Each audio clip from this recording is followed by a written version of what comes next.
Take it, it's time to stand up, shout, and tell people that we think we're on the sucker soul dues and we're on the brink. Money destroys lives, power destroys people. Everybody's going to forgotten the church, the steeple, where it all began. This is good and things are good, should not be bad. So let's not be mad at other peoples who are sad, cause they never had the things that we've had. But it's time to jump up in this lyrical message. No time for guessage, this rhyme to tell you that we're all crazy. The world is crazy, the world is crazy, the world is crazy. Don't you take the pen, don't you understand? You got to make a plan, write it down and make it with your own hand. Don't get left behind, don't get in a bind, don't get stuck somewhere in your mind saying I can't do this and I can't do that, cause you can do anything that you wanna do. Stand up, stand up, stand up, stand up. Who, me and you, yeah, me and you. The world is crazy, the world is crazy, the world is crazy. Can't you feel it? The world is crazy, world is crazy, the world is crazy. The world is crazy, crazy, crazy, crazy, crazy, crazy. The world is crazy.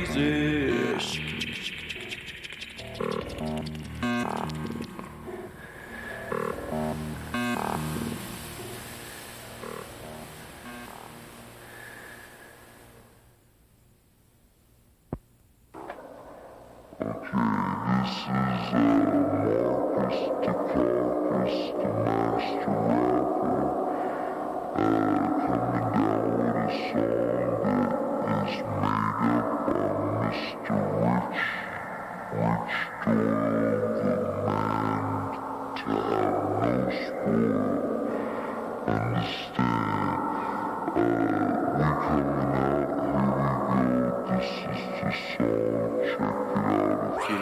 like.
The flowers in your hair, the words that are there, the people in the music that you hear. Life is just to live, and living is to love. Loving is to live life and appreciate the things that you understand, you understand, you understand. Oh, doo-be-doo-be-doo-boo-boo, doo-be-doo-be-doo-boo-boo, doo-be-doo-be-doo-boo-boo.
Check it out, take a solo. My man is the artist. Check him out. You'll call him the man.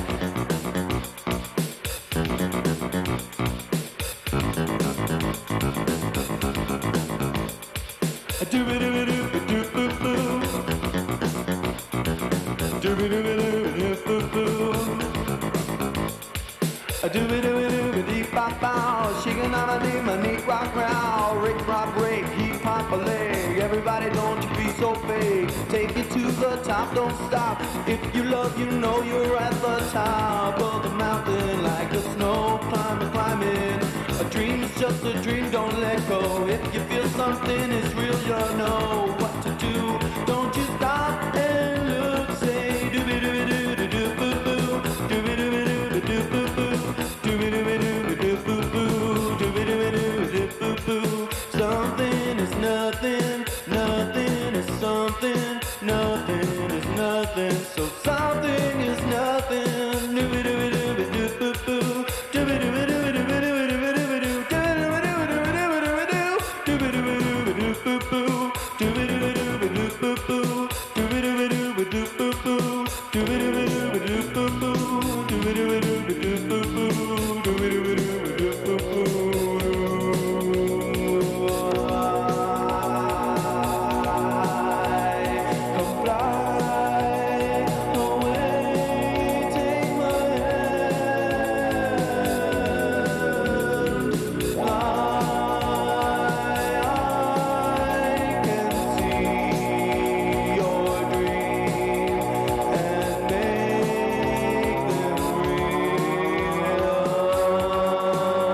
But don't leave behind, don't leave behind the love that you learned to love and fly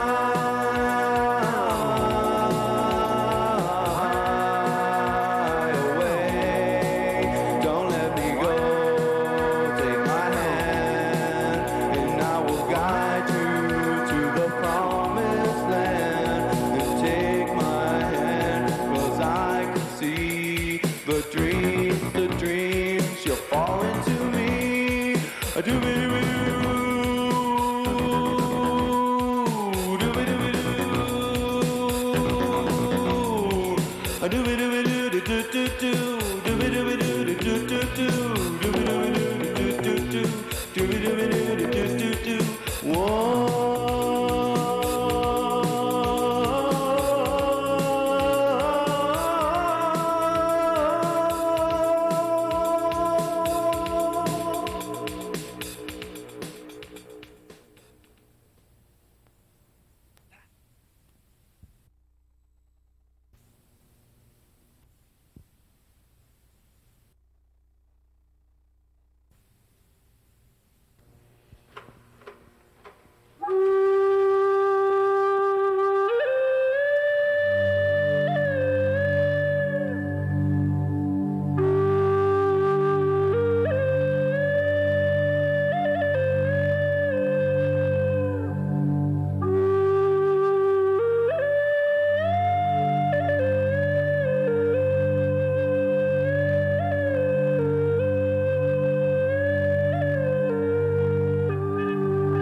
CO2 and CFC, we release more harmful gas, and we use more power than we need each hour. The atmosphere's changing fast, and we burn more fuel. We release more gas, we watch the ozone bend. Hear of the warning of famines and floods. Is this how the world will end? I hope not. You should love your mother. Love your mother. Love your mother. Show her what she's worth. The living things that spring forth, may she continue to give birth. I say love your mother. Love your mother. Well, you know, if you want to save your mother, you gotta go further than singing the song. You gotta act locally, think globally. You gotta know what's right from wrong. You gotta educate. You gotta legislate. 5 billion people must choose through social action or political faction that loves their mother can't lose. I say you should love your mother. Sing it. Love your mother. Love your mother. Show her what she's worth. The living things that spring forth, may she continue to give birth. I say love your mother. Love your mother. Love your mother. Love your mother earth. Love your mother. Show her what she's worth. The living things that spring forth, may she continue to give birth. I say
We're in the midst of a true biospheric emergency. All life on Earth will pay a devastating price if the destruction of Earth's protective ozone layer is allowed to continue unchecked. In the following interview, world-renowned physicist and climatologist Adam Trombley speaks out on what is really happening to our atmosphere. The action you take after viewing this tape may save your life, the lives of your children, and all life on the planet.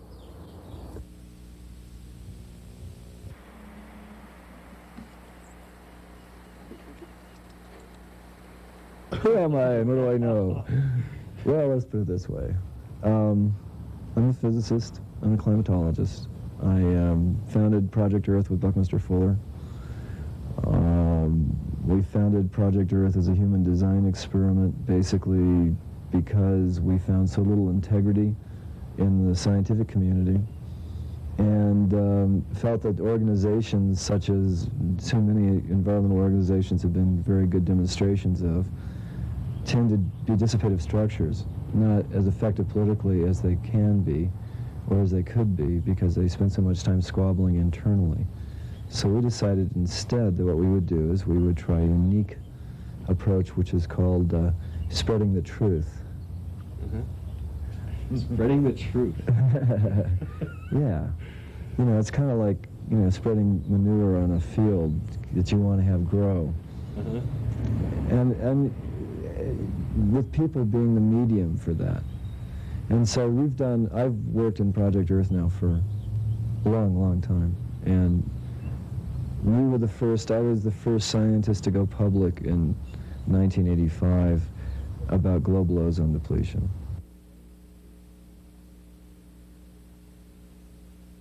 Well, anyway, so, you know, Time magazine comes out with a cover story, and NASA discovers the hole over Antarctica. Well, the thing was that when you reprocess the data, they didn't just reprocess the data over Antarctica. You see, once it was discovered what was going on, then all of a sudden people are going, well, what about the rest of the globe? I mean, what about it, guys? And they were going, oh, this is just a regional problem. This is just a regional problem. I mean, you know, I call it anal retentiveness. And I think that's a polite thing to say about that kind of attitude. And that's the kind of attitude we've been fighting forever. I mean, since 1968, 69. So they actually... We've been fighting that attitude. They discovered the hole when? 1977. Wow. They discovered it then. And it didn't become valid because the satellite didn't confirm it until 1985. But when the satellite confirmed the hole over Antarctica, the satellite data also revealed global ozone depletion, which they still won't admit to. They still won't admit it in public. I mean, they'll admit now that there's global ozone depletion, but they won't admit that we knew that far back. And the issue with the ozone is that we've had global depletion for years and years and years, and it's only getting worse. It's not getting better. It's getting really, really bad.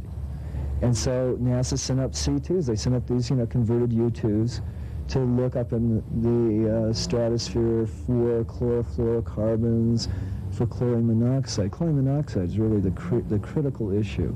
And when the report came out a few months ago, well, you know what happened. I mean, the report came out and they said there could be up to 40% depletion in different areas of the northern hemisphere, including very populous areas like Toronto, Canada, Moscow, Helsinki.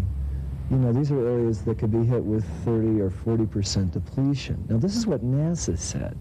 This is what the NASA report said.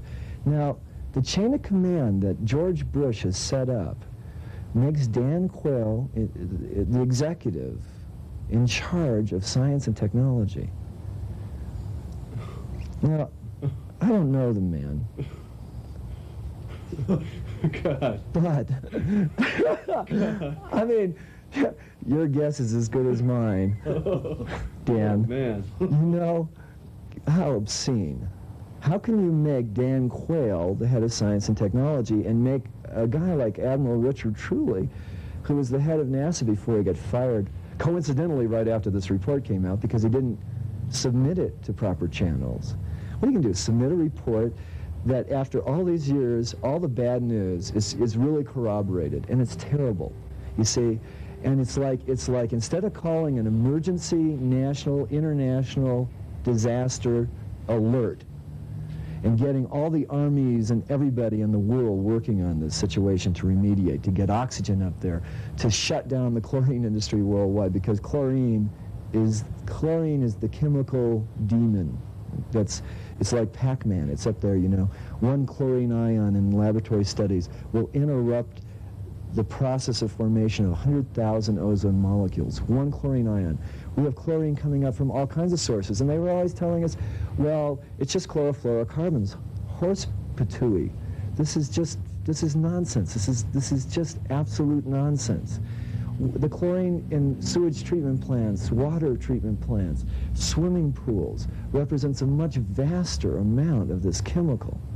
And they say, well, no, those molecules are too heavy. They can't get in the stratosphere. We've known for years. We've known for years. I mean, this is like lunchtime conversation in the cafeteria at National Center of Atmospheric Research, with, you know, when my friends were still talking to me down there. Well, you know, we would sit years ago and talk about, you know, there was one guy down there, Pat Zimmerman, and I will mention his name because Pat's a very good scientist, and it's just too bad how little some of these really good scientists are saying. But Zimmerman was saying, you know, some of the garbage we're getting in the grab samples from these balloon, you know, you take a balloon and you do a grab sample and then you do spectral analysis, and they were finding all kinds of heavy elements. I mean, this is years ago in the stratosphere. And I mean, it's hard, you know, here we are sitting in this most beautiful place, one of my favorite places on Earth. I mean, Aspen is a neat place, you know. And we've got severe sunburn cases with people who are wearing number 15, skiing for 2 hours. And it's been happening all winter. But you see, they still want to pretend it's not happening. The entire human race was depending on us, on scientists, to tell them with great authority, we know that this stuff cannot get into the stratosphere. And then all of a sudden you find out it's horsepucky, you find out it's not true, you find out that it is getting into the stratosphere, and it's been getting into the stratosphere the whole time, and it isn't just from your air conditioning systems and from the old aerosol cans, it's from every single source of chlorine. I mean, it's from chlorine bleach, it's from water treatment plants. Like I said, there's a vast quantity, there's enormous quantity. I mean, chlorofluorocarbons represent like 4 or 5% of this entire thing worldwide. Okay, People have got to realize that chlorine production itself must stop, because once the parent molecule, I don't care whether it's carbon tetrachloride, polychlorinated hydrocarbons, chlorofluorocarbons, I don't care what the parent molecule is. Once the parent molecule gets into the stratosphere, it photoreacts with the ultraviolet, it dissociates, the chlorine ion zips off, and interferes with the process of the production of ozone. Ozone is just oxygen, which is in a tri-atomic state. I mean, it's 3 atoms of oxygen joined together. It's O3. And sometimes it forms chains of O3 molecules. But the fact is that oxygen makes ozone when it interacts with ultraviolet. And when you have chlorine up there in the kind of vast quantities we have right now, which NASA's study did confirm with very good data, and you know, passing it through peer review isn't going to change the facts, folks. It's not going to happen. The facts aren't going to change because some peer decides to deny the truth. Your kids are still going to get malignant melanoma. You see, your immune system is still going to be affected just as much. So chlorine production, not chlorofluorocarbon production. I mean, the Montreal Convention is obscene. It's an obscene compromise with death. Okay, you cannot compromise with some things. I mean, some things we have to compromise. You know, you have an argument with your friend, you got to compromise. I'm not saying you should never compromise, but sometimes you compromise life itself, and we have compromised the life, not just of our own species, but of all species. The trees are dying. They're being sunburned by ultraviolet. There's enough ultraviolet getting in. In southern Argentina this year, Maurice Strong was just on CNN recently. 28 times normal background in southern Argentina and Chile this year. 28 times. Same thing in Tasmania. What does that mean? 28 times normal background. In practical terms, what it means is that the sheep are going blind, the goats are going blind, the shepherds are going blind, In practical terms, it means that people's immune systems break down, because you can't have a healthy immune system, because the most important part of our immune system, believe it or not, is our skin. Okay? I mean, if I got into all the chemical processes, I mean, there's a very important interaction with benign ultraviolet radiation that we must enjoy to produce vitamin D3 to metabolize calcium, for example, okay? I mean, that's your nervous system. To have a healthy thymus function. There's, God, I mean, you know, there's so many things that when you get the wrong kind of UV, which this is really, I mean, we have, all of a sudden we've got this incredible amount of UV, and our cells want the good UV, and our bodies are going, uh-oh, and people are getting really dreadfully ill. Bottom line is, it's killing people. It's giving them malignant melanoma. In Colorado, this is headline news. You know, but we've known it for years. American Cancer Society has known for years. We've had a malignant melanoma epidemic in Colorado for years, but finally made the front page of the Denver Post last year, okay? But we still have people who appear on things like Crossfire, okay, on CNN, and say there's no problem. Professors. Pat Buchanan's old show. Pat Buchanan's old show, yeah, and you know, Wimke, whatever it is, you know, now you have John Sununu. You know, I mean, this is a guy who's not a friend of the earth, in my opinion, okay? In my humble opinion, this guy is not a friend of anybody's, you know? But they'll bring in people who are professors, like this guy from the University of Virginia came on a few weeks ago and said, all of this stuff is just hype. There is no ozone depletion problem. You know? Why? Because do you realize the liability issue that is involved here? It's kind of like what happened with asbestos years ago. There was all this testimony all the way back in the 30s before congressional committees about asbestos being bad for people. But because the lobby for the industry was so strong, you know, the Manvilles and all of those people, all those corporations, the lobby was so strong that, you know, our beloved senators who represent the people, you know, and the administration who represents who? Who does the administration represent, for Christ's sake? This is why there's a political revolution going on in this country. I mean, this is why Jerry Brown lasted more than 3 weeks. You see, whether he gets elected as president or not, there's a tremendous ferment. People are pissed off. There is no polite way of saying it, because we're being exterminated by congressional committees who turn their backs on the truth. The liability, ultimately, believe it or not, Manville was forced into bankruptcy, but what looped around, because I had some friends who worked on the case, what looped around was they went back and they said, well, wait a minute, Congress allowed us to keep doing this, and the testimony was before Congress. So how are so Congress, in other words, it comes back on the American people once again. It's democracy. If you don't participate in the democracy, then people will impose whatever they want to impose on you. If you don't participate in democracy, nobody in history, in retrospect, will have any sympathy for this nation. But why isn't the government more responsive in this issue? I mean, nobody wants to commit suicide. Why are Bush and the boys covering all this stuff up? It's not just, you see, it's too easy to scapegoat Bush. It's an entire, Dwight Eisenhower coined the phrase military-industrial complex. It was the one beautiful thing about the JFK movie was that they had that little, you know, black and white segment there of Dwight Eisenhower telling people that, you know, our entire nation was being threatened by the military-industrial complex. This is Dwight Eisenhower, man. This is the head of NATO forces in World War II. This is not like, you know, Abby Hoffman, all right? This is Dwight Eisenhower. And the reason why they've turned their backs on this whole thing is because when people figure out what's going on, we're going to have war crime trials. You see, these guys have got to be tried. They've got to be incarcerated, you see. We were very righteous about Himmler and Hitler, right? I mean, yeah, it was dreadful. 10 million, 20 million people died. Well, how many people died? I mean, a lot of people died at the hands of the Nazis. But now we're talking about everybody dying.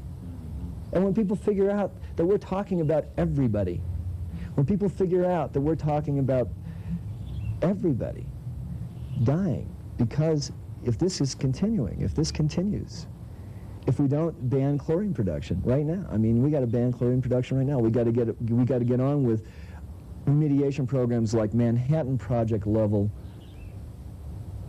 remediation programs worldwide. In other words, I don't have all the answers. We have some suggestions we think will work. In laboratory experiments, some things work pretty well, actually. We do have a hope for remediating, but it's going to be tough. It's not going to be easy. It's going to take a lot of time and energy. It's going to take billions of dollars. It's an emergency, for Christ's sakes. The trees are burning, you know. I'm not Chicken Little. You fly over Colorado. Just fly over the forest, the coniferous forest, and you see how many of the trees are dead. And they say, well, it's beetles. It's acid rain. Test the soil. Some of the soils indicate that it is acid rain in some areas. Yeah, some of the soils are acidic, about, depending on where you are, you know. We estimate something like 15 to 20% of the soils are acidic, where the trees are dying. But that's only 15 to 20% of that. They're being sunburned. I mean, there's guys like Al Lazarus studying the sunburn problem with trees right now at National Center of Atmospheric Research. Will Al Lazarus be allowed to speak? Will he be allowed to go public? Or will he, given the opportunity, do what so many people do? And he's a good man, and I have no criticism of him as an individual, but so many scientists, when given the opportunity, play it safe. They've lasted through several coups at NCAR, NOAA, NASA, wherever, you know. I mean, the head of NASA got fired, for Christ's sakes, for not following the rules Dan Quayle wanted him to follow. You know, this is a guy who got more and more concerned about the environment because he sees, from manned spaceflight photography, you see the destruction of an entire planet going on. You don't see little stuff happening. You see Lake Chad disappearing from 1962 to 1982, 1964 to 1982. I mean, there's this beautiful turquoise lake on the edge of the Sahara Desert in the Sahel, the size of Lake Erie, a couple million people living on the basis of fishery and peripheral agriculture in that area. 1982 rather, it's gone. It's gone, man. There's a hole. And they'll show you stuff from the ground now where the little puddle, and there's a couple little puddles there compared, you know, but the thing is basically gone. Lake Chad isn't happening anymore. We don't even know what happened to most of the people who used to live around it, you know. Then there's, you know, they talk about this thing, this drought, this cyclical drought. I mean, these are the kind of things we've had to hammer on for years. Cyclical drought, my rear. You know, cyclical drought. This isn't cyclical drought that's happening in Africa. This is about the destruction of the rainforests of Africa. Healthy cloud building was undermined when they destroyed the rainforest. You can't have healthy cloud building without healthy forests. The forests are a membrane. You cut down the bloody forest and you kill them with ultraviolet. You can't hold the soils. I mean, this planet is dying. And it really is dying. And it's like, you know, any more of these guys say, oh, well, you know, he's just a fanatic, you know. You know, he's always been that way. You know, divide by 3, you get reality with Trombley, you know. That's what one guy said. Divide by 3. Yeah, he said, you know, he exaggerates at least, you know, by a factor of 3. You know? So wait a minute, if 40% of the ozone is gone, then it's only... yeah, then it's only 10%. Everything's okay. Do you know the panic this caused in 1974 when the first paper came out by Raul and Molina suggesting that chlorofluorocarbons could cause 7 to 8% depletion by the year 2050, and they still take credit for this. You see, they still take credit for it. I mean, it's so much worse than what Raul and Molina said, because Raul and Molina were taking one parent molecule, part of the chlorine family of molecules, one into account. Chlorofluorocarbons, one little branch of that family was taken into account. If they had taken everything into account, you get much closer to where we are today. Okay. In other words, reality, you see, reality has a way, you know, it's really weird. And I mean, I grew up as a scientist, and I have, you know, indulged myself in my own ego before and said, well, you know, I was the first guy to go public with this kind of stuff. Who gives a flying cojones? Because it's like, we got to stop it. Who cares? If we've known about it, who cares? We got to know about it right now. We got to do something about it right now. But Adam, you must be crazy, right? Because I've been hearing from everybody, from the press, from environmental magazines, that it's chlorofluorocarbons, it's styrofoam. You said it's chlorine. That's part of it, but the major part is chlorine. It's chlorine. Bleach. Chlorine. Every housewife that goes to the bleacher, white's white. Yeah, it's a huge industry. This is an enormous amount of money you're talking about. How come no one is saying this? Because it's a huge industry. People want to be able to live till next week. The other thing they don't tell you is, I mean, there's major studies that were done in the early 60s that chlorine in your water, all the water we drink has got chlorine in it, guys. We are drinking chlorine. Chlorine is a carcinogen. This is well established. Chlorine is a carcinogen, man, and it's in our water. Oh, well, we have to have it in our water. You know, before we had chlorine in our water, people were getting, you know, all kinds of dreadful diseases from their water. This is true. You have to do something to sanitize your water. Yeah, oxygen bleach. I mean, there's other ways of doing it. You can have ozonators in the inlets and the water mains, you know. You can have ultraviolet light bulbs there, and the water passes over and it zaps everything, for Christ's sakes. You know, this is what we do. We do this anyway. You know, we do this in other laboratory environments and stuff to kill the stuff that isn't killed. You know, you have to do something to purify the water, but chlorine is not what we should be doing. So what do we but do? not only that, but there's a study done in the early 60s that said that chlorine combines with cholesterol and actually causes atherosclerosis. I mean, part of my family, part of my background is French, okay? You know the kind of diet the French people eat? I mean, yeah, it's like cholesterol heaven, you know? It's like, you know, these people should have been dying from heart disease like crazy for years. But you see, in a village in France, they don't chlorinate the water, generally, okay? So they're sitting there thinking, well, you drink a half a bottle of red wine every day and you're going to be okay. Well, some people can handle a half bottle of red wine a day and some people can't. But the fact of the matter is that it's the chlorine combining with the cholesterol molecules forming plaque in your veins. You stop the chlorine intake, you can most people can eat cholesterol. That's what the study showed. But the guy who did the study, and this is in the early 60s, was blackballed. He was drummed out. This is a good scientist. This is not a crazy guy. This was a good scientist. He was drummed out. He was ostracized. So you're not supposed to say bad things. You're not supposed to say bad things. You're not supposed to say things that undermine the credibility of your colleagues, even if your colleagues have been lying through their bloody teeth for years. You're not supposed to do it. It's a taboo. And you know what? There's so many guys I know who are good scientists who I don't know how they sleep at night, you see? These are good people. These are not people who are evil people. They didn't start out evil, okay? They're trying to pay their mortgage. The economy's in recession. Try to get a job as a physicist recently. Try to get a job as a climatologist after you've been fired from NCAR or NOAA. Try. Find a job. You pump gas, man. You wait tables. They don't want to pump gas and wait tables. They want to make their car payments. They want to make their house payments. Why isn't anybody talking, you see? Why isn't anybody talking? Because, wait, you got Dan Quayle as the head of science and technology in this country, insisting that Admiral Truly and NASA has to go to him for permission to print a report about something that threatens the life of every man, woman, child, parrot, dog, ant on this planet. And they're going to go to Dan Quayle for permission? Excuse me. You know? It's a lot of, you see, why? People say why. So people are basically educated to be a part of a socioeconomic system. They're related to like their children.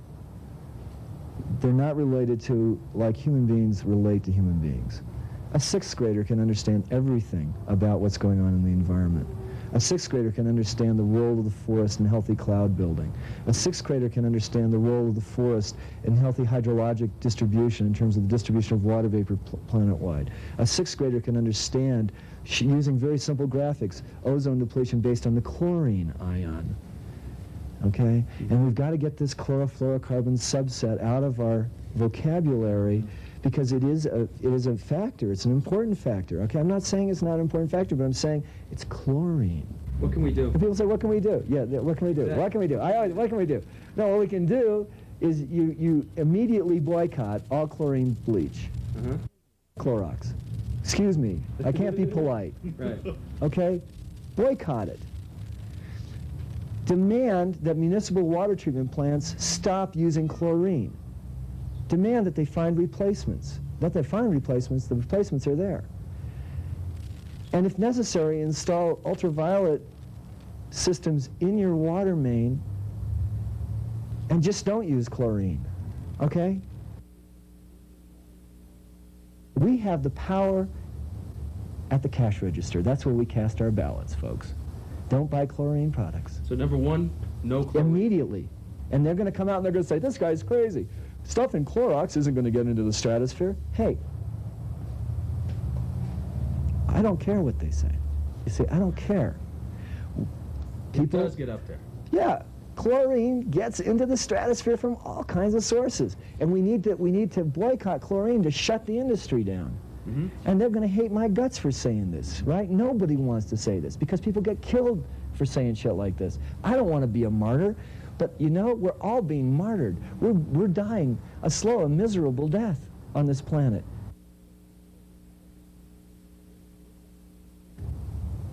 Instead of disbanding the army and having all these unemployed individuals, Right. we need an environmental defense force. We need to hand them shovels. We need to use these beautiful bloody bulldozers to recultivate deserts. You know, we need to get busy. We need to do this. This will stimulate the economy worldwide. This will employ people worldwide, and we will start being able to make use of the fact that when a planet is healthy, we can live on the basis of a politic of abundance and not a politic of scarcity.